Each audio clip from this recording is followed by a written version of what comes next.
में क्या था 1023। इतना पढ़ना आ जाता है ना, ऐसे लिखा रहता है उसको, नहीं आएगा तो इकाई दहाई सैकड़ा हजार, मतलब यहाँ से एक अंक है तो 1000, ये शून्य है इसलिए इसको सीधा क्या कहेंगे 23। ऐसे पढ़ना है ना, जिसको नहीं क्या आएगा वो। में शून्य का स्थानीय मान है तो यह क्या होगा, 1 में 100 है, 2 में शून्य है, 3 में 10 और 4 में 1000। तो यहाँ पे शून्य का स्थानीय मान क्या होगा, शून्य ही होगा। अब प्रश्न दूसरा में बोल रहा है 5,74,873 में 8 का स्थानीय मान है। इसको पढ़ना आ गया, इधर से शुरू करना, इकाई दहाई सैकड़ा हजार 10,000 लाख। कितना हुआ 5,74,873 है ना, में 8 का स्थानीय मान है। क्या होगा 8 का स्थानीय मान, इधर से इकाई दहाई, इसका स्थान क्या है सैकड़ा, इसका स्थान क्या है सैकड़ा। सैकड़ा का मान क्या होता है 100। तो यहाँ 8 में 100 को गुणा करेंगे तो क्या होगा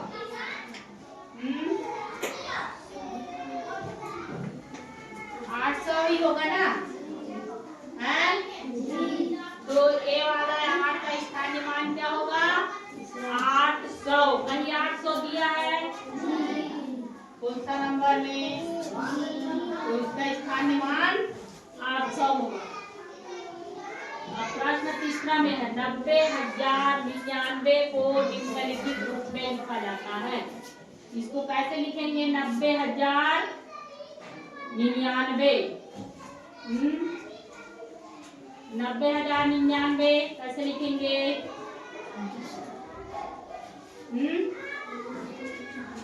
ये तो बहुत ज्यादा होगा, इकाई दहाई सैकड़ा हजार 10,000 लाख 10 लाख करोड़ बहुत ज्यादा होगा, इसको छोड़ना है। इकाई दहाई सैकड़ा हजार 10,000 लाख 10 लाख ये भी बहुत ज्यादा है, हमको जानना है 90,000 है ना।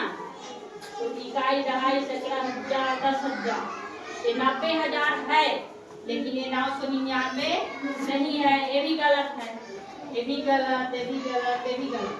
अब इसमें देखेंगे इकाई दहाई सैकड़ा हजार 10,000, तो 10,000 में 9 है इसलिए क्या होगा ये 90,099। क्या होगा 90,099। तो हमारा कौन सा सही है 4 नंबर।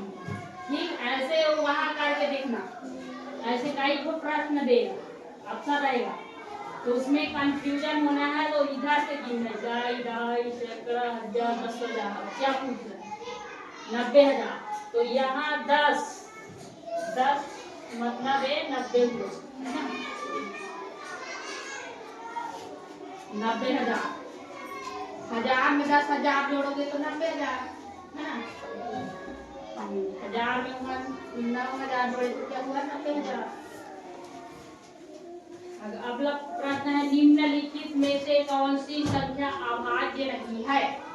भाज्य और अभाज्य बताई थी ना, जो पूरा पूरा भाग जाता है वो भाज्य संख्या है, और जो भाग नहीं जाता वो अभाज्य संख्या है। 2 या 2 से संख्या से जो पूरी भाग जाता है भाज्य, जैसे यहाँ पे 19 ये अभाज्य है, 2 से भाग दोगे तो 2 9 18 एक बचेगा नहीं, इसको भी भाग दोगे 2 एकम 2 2 एकम 2 इसमें भी एक बचेगा, ये भी अभाज्य है, ये भी अभाज्य है, इसको भी 2 एकम 2 2 4 8 ये भी बचेगा एक। अब 1 2 से नहीं जाएगा, लेकिन एक इससे भाग जाएगा 11 11 एकम 11 11 दूनी 11 किया 30, 3 से भाग जाएगा पूरा, 3 एकम 3 एकम 3 पूरा पूरा भाग जाएगा ना जी। तो इसलिए ये क्या है अभाज्य संख्या नहीं है, ये भाज्य संख्या है। क्या है वो समझ में आ रहा है ना, जो पूरा पूरा भाग जाता है उसको भाज्य संख्या, और जो पूरा पूरा भाग नहीं जाता उसको क्या कहते हैं अभाज्य संख्या। ठीक, भाज्य और अभाज्य क्लियर हुआ। जो पूरा भाग जाता है उसको भाज्य संख्या, और जो भाग नहीं जाता उसको अभाज्य। जहाँ एक भी शेष बचता है वो क्या है? वो अभाज्य संख्या। ठीक, अगला प्रश्न है 7,05,102 को संख्या के रूप में लिखने पर प्राप्त होता है। 7,05,102 जो ऊपर में देखे थे वैसे है। कहाँ पे ये देखे थे ना, 90,099 वैसे है। 7,05,102 के रूप में लिखने पर प्राप्त होता है संख्या के रूप में। तो 7,05,102। फिर वही तरीका अपनाएंगे, इकाई, दहाई, सैकड़ा, हजार, 10,000, लाख। 7,05,102 इकाई, दहाई, सैकड़ा, हजार, 10,000, लाख। फिर इकाई, दहाई, सैकड़ा, हजार, 10,000, लाख। इसमें तो 500 है नहीं, ये तो होगा ही नहीं। इकाई, दहाई, सैकड़ा, हजार, 10,000, लाख, 10 लाख, ये भी नहीं है, यहाँ 10 लाख की है। अब ये दोनों में छांटना है। इकाई, दहाई, सैकड़ा, हजार, 10,000, लाख। ये 7 लाख है, लेकिन यहाँ पे ये 5,002 होगा, इसलिए भी नहीं है। अब इकाई, दहाई, सैकड़ा, हजार, 10,000, लाख, ये 7 लाख है और ये 502 है, इसलिए ही ऑप्शन सही होगा। देखो ये दोनों डाउट लग रहा है ना, ये भी होगा, ये भी होगा, ऐसे लग रहा है ना। तो पहले इधर बराबर है तो ये इकाई, दहाई, सैकड़ा को बिछा दो इसमें। ठीक, तो छांटने का थोड़ा सा ट्रिक अपनाना ऐसे यहाँ। कभी क्लियर हुआ सबको? अगला प्रश्न है निम्न में कौन एक अभाज्य संख्या। अब यहाँ पे देखो, ऊपर में हम क्या देखे थे? अभाज्य संख्या नहीं है। अब यहाँ पे उसका जस्ट उल्टा पूछ रहा है, अभाज्य संख्या है।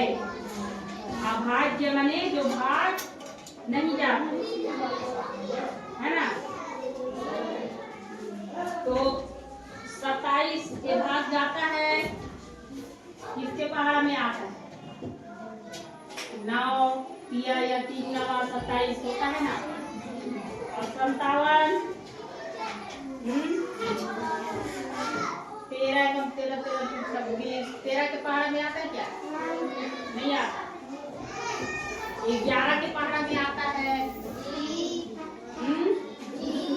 1177 9 के में आता है। और 97 आता है क्या? 57 आता है जी। 17 कम 17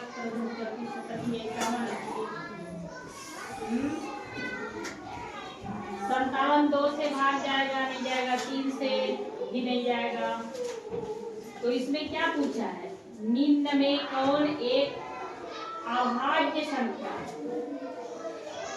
अभाज्य। इसमें तो 2 दिख रहा है, लेकिन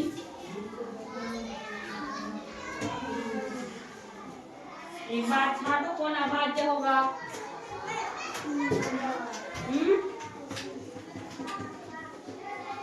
अभाज्य संख्या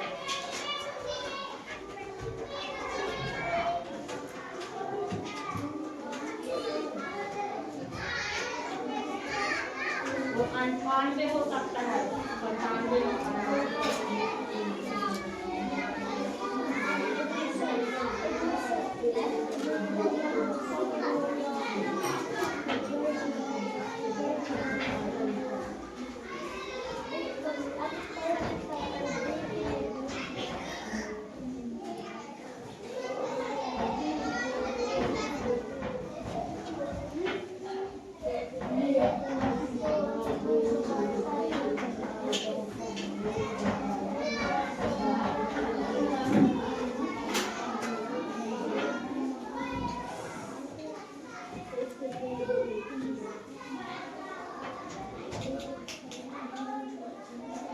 अभाज्य संख्या यही होगा।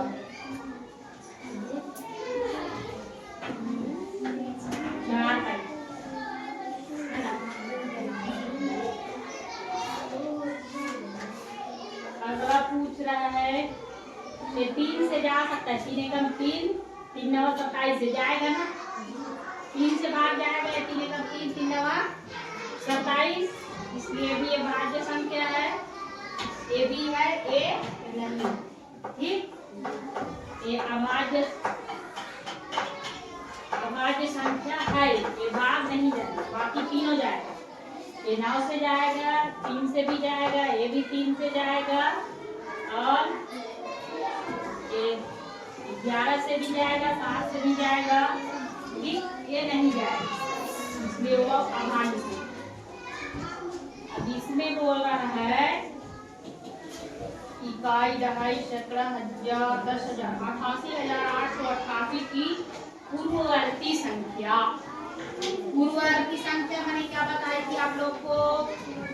है पूर्ववर्ती संख्या हल करने का तरीका बताई थी।